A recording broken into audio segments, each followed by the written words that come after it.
na-miss na ng mga Pilipino ang pamumuno ni Tatay Dico, ibalik natin mga Duterte. Yun po ang tanging solusyon, no? Wala na. Wag na po tayo yung mga mangarap pa ng kung ano-ano na people power, people power.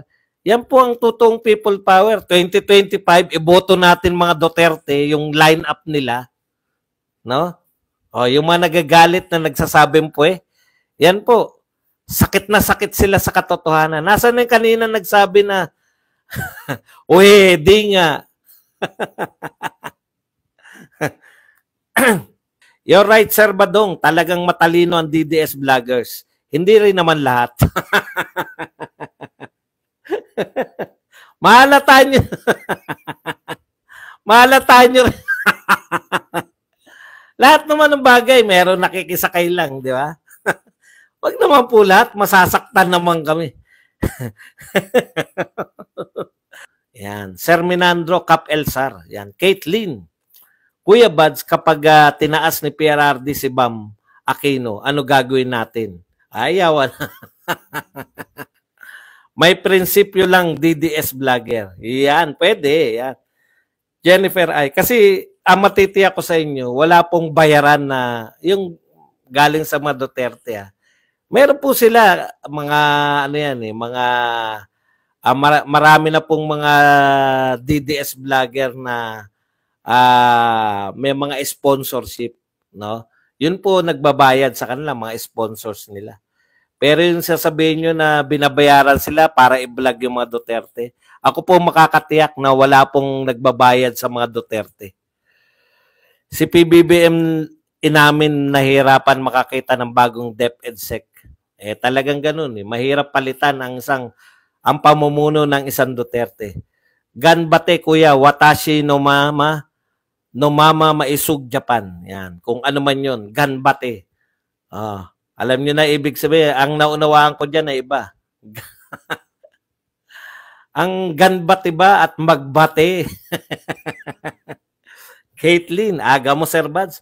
Pasensya na po kayo kasi Sunday ngayon, may dalawang magandang laban na gusto ko ring i-cover para naman yung hindi mamatay yung channel natin dun sa boxing. Yan. Kaya inagahan na lang natin. Boss Badong, kanino away mamaya sa boxing? Yung isa po kay Estrada versus Bam Rodriguez. Yung isa naman kay Chopimo Lopez na hindi kilala yung kalaban, si Claret. Parang ganun. Duterte lang tunay na leader. Shoutout po dito, Sir Bad, sa Lanusa, Surigao. Magaling ka sanang vlogger, kundi ka lang tawa ng tawa para kading si Bisdak. Okay. So, ayaw mo sa akin, ganun lang talaga. Madali naman akong kausap eh. Magaling ka sana, kaya ayaw ko sa'yo eh. Di, wag. Di ba? Libre lang naman manood eh. Wag po natin pahirapan yung mga sarili natin. Pag ayaw, tapos. Di ba? Naku, bakit 2025 pa? Tagal pa noon. Kada araw marami pang gagawing kabulustugan ng gobyernong ito. Dapat, Boss Buds, ngayon na. Wala tayong paano natin ma-elect ngayon? Walang eleksyon. Kailan nga ba, Sona? May pa-concert na naman. Magpapa-concert na naman po. Ewan ko kung kailan yung pa-concert. Thank you, RB, sa pakape. Maganda talaga mag-explain si Boss Buds. Loud and clear. Tandaan po ninyo, baka nakalimutan ko i-stress eh. Yung sinasabi po, cabinet official, sabi po nung mag-expose, hindi po ex-president, ex-cabinet official. Yan. Kuya Bad, siraulo ba sila? Pati pagtawa, bawal? Kaya nga, sabi ko nga, kung ayaw, pwede namang umayaw. Kasi kung naririndi siya, kada tatawa ko di masasaktan lang siya na. Ngayon, mapapahinga na po siya.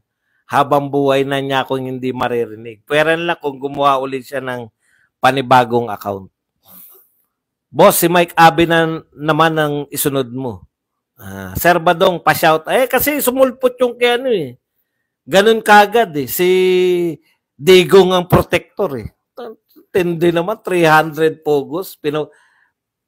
Kung yung KOJC nga, siya na administrasyon, napasok pa eh.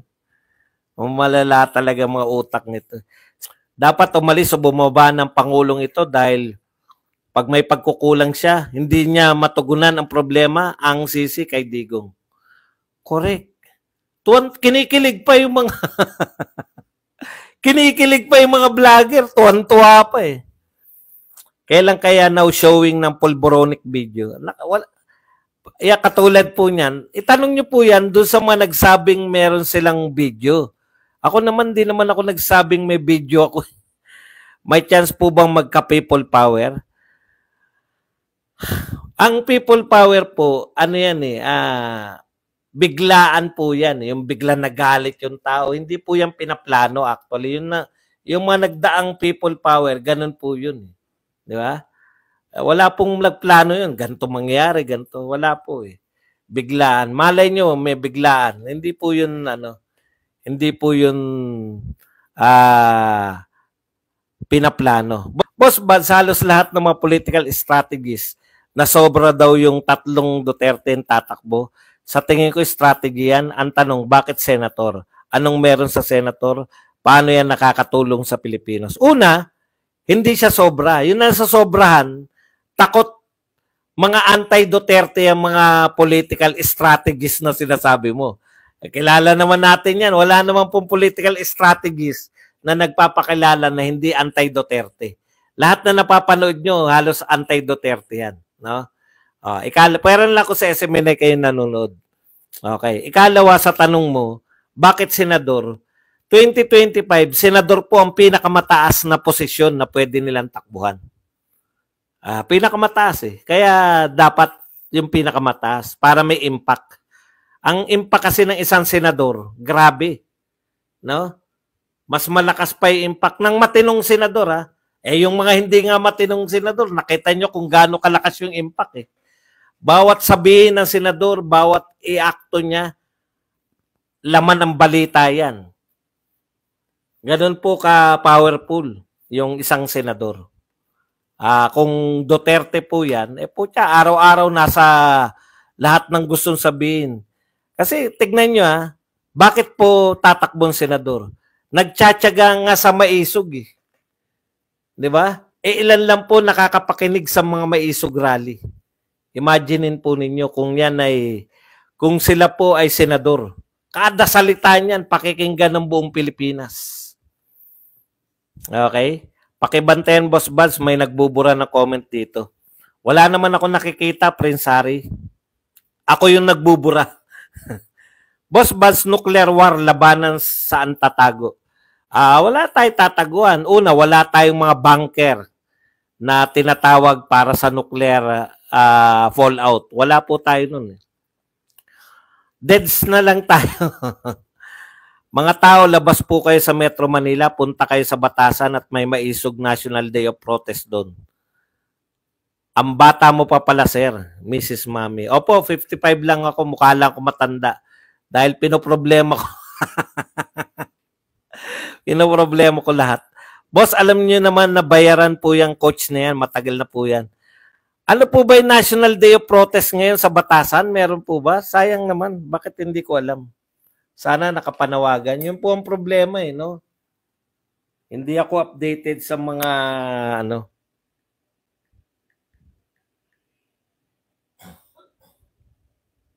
Pwede sana tayo makiprotesta.